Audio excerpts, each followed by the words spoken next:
नमस्कार विद्यार्थी मित्रांनो, मी डॉक्टर नागेश सूर्यवंशी आपणासाठी घेऊन आलो आहे हायड्रोलॉजी या विषयातील आणखी एक व्हिडिओ.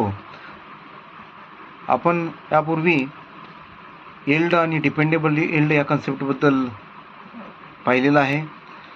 तसा व्हिडिओ अवेलेबल आहे, जर कोणी पाहिला नसेल तर तो पाहून घ्यावा. डिपेंडेबल यील्ड म्हणजे ॲश्युअर्ड यील्ड आहे. त्या कॅचमेंट एरियापासून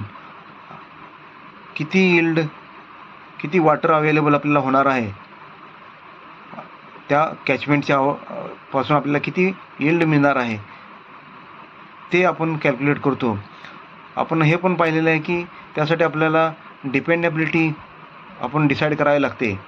तर स्मॉल आणि मिडियम साईजचे जर तुम्हाला रिझर्वायर डिझाईन करायचं असेल तर आपण 60% आपण डिपेंडेबिलिटी त्या रेनफॉलची 60% डिपेंडेबिलिटी घेतो असं आपण पाहिलं होतं.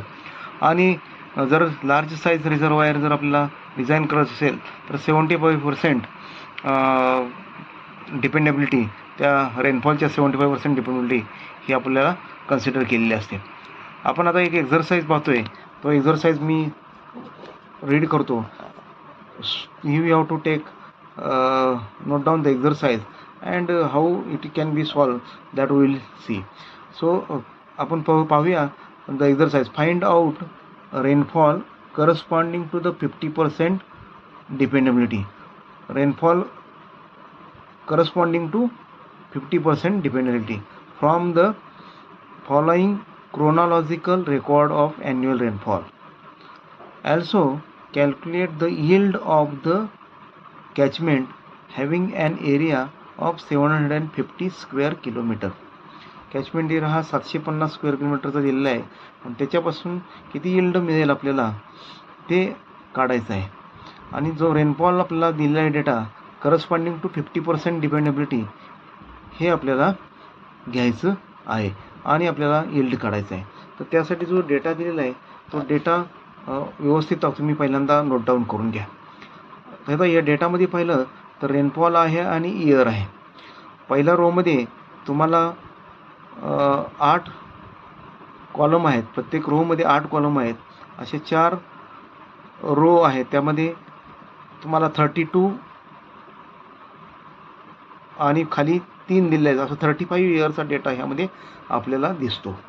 तर 1950 पासून ते 1984 पर्यंत 35 इयरचा रेनफॉल डेटा आपल्याला दिलेला आहे. तर हा दिसतोय तुम्हाला, तरीसुद्धा मी I will read that so that you can note down that particular data. So for 1950 149 centimeter rainfall, for 1951 120, for 1952 115, for 1953 145, for 1954 148, for 1955 99, for 1956 122, for 1957 128. Then for 1958 149, 1959 136, for 1960 110, 1961 160, for 1962 165, for 1963 200, for 1964 152, and for 1965 170 centimeter. Then next for 1966 177, for 1967 162, for 1968 192, for 1969 205, for 1970 199, for 1971 203, for 1972 206, for 1973 188. Then for 1974 155, for 1975 178, for 1976 204, 1977 182, for 1978 180, for 1979 210, for 1980 196, for 1981 119. And for 1982 173, for 1983 185, and for 1984 187. So here is the rainfall data for the 35 years. So this data we have given to, and we have to calculate the yield of the catchment having an area 7,750 square kilometer. Now what is the steps to solve this particular or to calculate the yield? So first important step, that you have to arrange the rainfall figures in descending order of magnitude. तर rainfall जो data दिलेला आहे तो descending ऑर्डरमध्ये arrange करून घ्यायचा. म्हणजे highest rainfall हा सुरुवातीला असेल आणि त्याच्या खाली त्याच्यापेक्षा कमी त्याच्यापेक्षा कमी अशा पद्धतीनं डिसेंडिंग ऑर्डरमध्ये आपल्याला डेटा असेल. म्हणजे सिरियल नंबर 1 हा एकदम हायेस्ट रेनफॉल असेल आणि सिरियल नंबर 35 हा सगळ्यात कमी रेनफॉल असेल, असं तुम्हाला खाली टेबलमध्ये अरेंज करायचं आहे इन डिसेंडिंग ऑर्डर. आता इथं जर पाहिलं तर याच्यामध्ये टेबलमध्ये खाली दिलेल्या टेबलमध्ये पहिला कॉलम आहे सिरियल नंबरचा आणि दुसरा कॉलम आहे तो जो गिवन रेनफॉल आहे. तर फर्स्ट ज्या वेळेला मध्ये सगळ्यात हायेस्ट रेनफॉल त्या डेटामध्ये 210 आहे. नंतर आपण सिरियल नंबर असेल 1 ते ह्या पहिल्या कॉलममध्ये 20 पर्यंत आहे पहा. नंतर पुढे 21 ते 35 पर्यंत असे सिरियल नंबर दिलेले आहेत. तर त्याच्या करस्पॉन्डिंग रेनफॉल जो आहे तो आपल्याला हा एक सिरियल नंबरला जर हायेस्ट आहे त्याच्यापेक्षा कमी ऑर्डर ऑफ मॅग्निट्यूड. तर रेनफॉल जो डेटा दिलेला आहे तो डिसेंडिंग ऑर्डरमध्ये अरेंज करून घ्यायचा.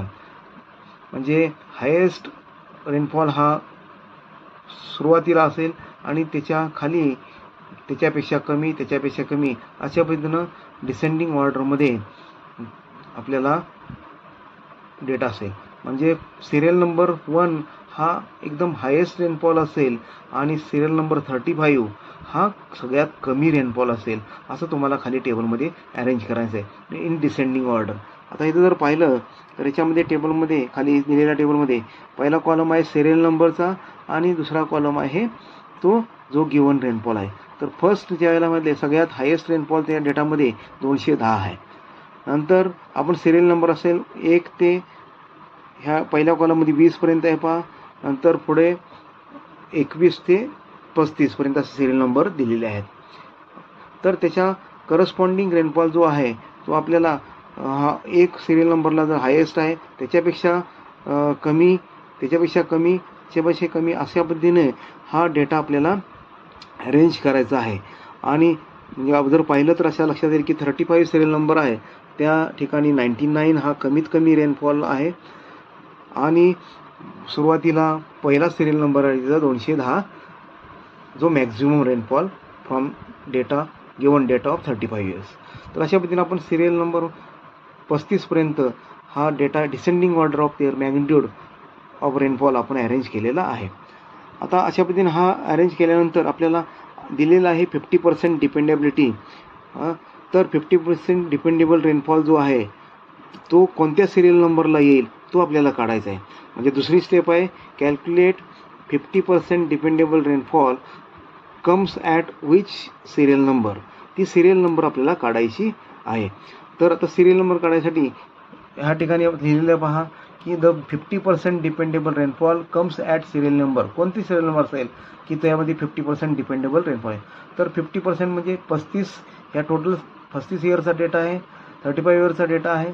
सिरियल नंबर पण आपल्याला 35 आहेत. तर त्याच्या 50% 35 इंटू 50% ऑफ दॅट तो येतो 17.5. तर सिरियल नंबर येतो 17.5. तर 17.5 हे कशामध्ये आहे तर सिरियल नंबर 17 आणि 18 ह्याच्यामध्ये 17.5 हे येतं. तर आपण जर बघितलं तर 17 सिरियल नंबर 17 इथे दिसते टिक केलेलं आहे आणि 18 याच्यामध्ये आपलं सिरियल नंबर येतं 17.5. तर 17साठी जो रेनफॉल आहे ते 177 सेंटीमीटर आहे आणि 18 सिरियल नंबरसाठी आहे तो 173. तर 17 आणि 18च्या मध्ये आहे 17.5. म्हणून आपण हे आपल्याला काढायचं आहे जी value for that corresponding rainfall for the serial number 17.5 तो काढायसाठी आपण काय करतोय, सरळ मीन घेतोय. तर मीन म्हणजे 177 आणि 173 ह्या दोन्हीची बेरीज करून त्याला 2 भागतोय. तर हे पहा ह्या ठिकाणी तर आपण केलेलं आहे की सिरियल नंबर 17 आणि 18 त्याच्यामध्ये हे 17.5 येत असल्यामुळं करस्पॉन्डिंग रेनफॉल जो आहे तो 177 आणि 173 यांची बेरीज करून 2 त्याला भागलेला आहे आणि 175 हा मीन आपल्याला मिळालेला आहे. अशा पद्धतीनं आपण हे आपण त्या पर्टिक्युलर सिरियल नंबरला करस्पॉन्डिंग रेनफॉल आपण काढलेला आहे. जर ही डायरेक्ट मीन घेऊन काढलेला आहे, ही एक मेथड आहे. किंवा दुसरी एक मेथड आहे की तुम्हाला इंटरपोलेशननं तुम्हाला ती इंटरमिजिएट व्हॅल्यू रेनफॉलची काढता येते. आता हा जो 175 सेंटीमीटर आपल्याला जो रेनफॉल मिळाला आहे, ह्या रेनफॉलपासून किती यील्ड मिळणार आहे त्यासाठी आपल्याला रन ऑफ कॅल्क्युलेशन करण्याची गरज असते. मग यील्ड कॅल्क्युलेट करण्याचा फॉर्म्युला आहे yield is equal to catchment area into run off. आता आपल्याला रन ऑफ माहीत पाहिजे. 175 सेंटीमीटर आपल्याला मिळालेला आहे, जो 50% डिपेंडेबल आपल्याला इथं रेनफॉल होता, त्याच्यापासून आपल्याला तो जो रनफॉल मिळाला तो 175 सेंटीमीटर मिळाला. त्याच्यापासून रन ऑफ किती पाहिजे, आपल्याला किती मिळेल हे आपल्याला एम्पिरिकल फॉर्म्युला वापरून आपल्याला काढायचं आहे. तर आपल्याला माहीत आहे की नॉन घाट एरियासाठी आपल्याला जो फॉर्म्युला सजेस्ट केलेला आहे तो नॉन घाट एरिया आणि घाट एरियाच्या फॉर्म्युला आपण रन ऑफचे बघितलेले. त्यामध्ये नॉन घाट एरियाचा जो फॉर्म्युला सजेस्ट केला आहे तो फॉर्म्युला आपण इथं ह्या ठिकाणी मी लिहिलेला आहे. तो एक्स जर रन ऑफ असेल तर फॉर्म्युला आहे की P into bracket P minus 17.74 bracket close divided by 254 हा फॉर्म्युला आहे. तर इथं आपल्याला पी 175 आहे, म्हणून 175 इन ब्रॅकेट पुन्हा पी आहे त्याचं 175 minus 17.74 bracket close divide by 254. असं करून आपण ह्या फॉर्म्युला वापरून 108.348 हा सेंटीमीटर आपल्याला रन ऑफ मिळतो. आणि हा जो रन ऑफ सेंटीमीटरमध्ये आहे तो आपल्याला मीटरमध्ये करून घ्यायला लागेल, कारण आपल्याला यील्ड जो कॅल्क्युलेट करायचा आहे तो मिलियन मीटर क्यूबमध्ये आहे. मिलियन म्हणजे 10⁶, आपल्याला माहीत आहे 10⁶ मीटर क्यूब. तर आता इथं फॉर्म्युला लिहिल्या बा यील्ड मिलियन मीटर क्यूबमध्ये आपण घेतोय, तर कॅचमेंट एरिया पण आपल्याला स्क्वेअर मीटरमध्ये घ्यायला लागेल आणि रन ऑफ पण मीटरमध्ये करायला लागेल. आता कॅचमेंट एरिया आपल्याला स्क्वेअर किलोमीटरमध्ये दिलेला आहे, म्हणून 750 स्क्वेअर किलोमीटर तर 750 स्क्वेअर किलोमीटरचं स्क्वेअर मीटरमध्ये करताना 10⁶ मल्टिप्लाय करायला लागेल, म्हणून 750 गुणिले 10⁶ इंटू रन ऑफ हा सेंटीमीटरमध्ये आपण कॅल्क्युलेट केला तर 108.348. तो सेंटीमीटरचा मीटरमध्ये करायचा आहे म्हणून त्याला आपण 100 भागलेलं आहे. तर अशा पद्धतीनं आपल्याला 81261 इंटू 10⁴ मीटर क्यूब आपल्याला हे आलेलं आहे. तर आपल्याला मिलियन मीटर क्यूब पाहिजे यील्ड, म्हणून आपण काय केलं तर 10⁴ आपल्याला आहे, आपल्याला अजून 10⁶ पाहिजे म्हणून आपण 2 पॉईंट इकडे आपले सरकवले आणि 812.61 केलं इंटू 10⁶. आणि 10⁶ म्हणजे मिलियन, म्हणून आपल्याला 812.61 मिलियन मीटर क्यूब हा आपला यील्ड आलेला आहे. तर अशा पद्धतीने आपण यील्ड कॅल्क्युलेशन केलेलं आहे for that particular rainfall corresponding to 50% dependability, right, for a catchment area 750 square kilometre. तर मित्रांनो, अशा पद्धतीने आपण यील्ड कॅल्क्युलेशन कसं करायचं ह्या समजून घेतलं आहे. हा जर व्हिडिओ तुम्हाला समजला असाल तर नक्कीच लाईक करा, सबस्क्राईब करा. धन्यवाद.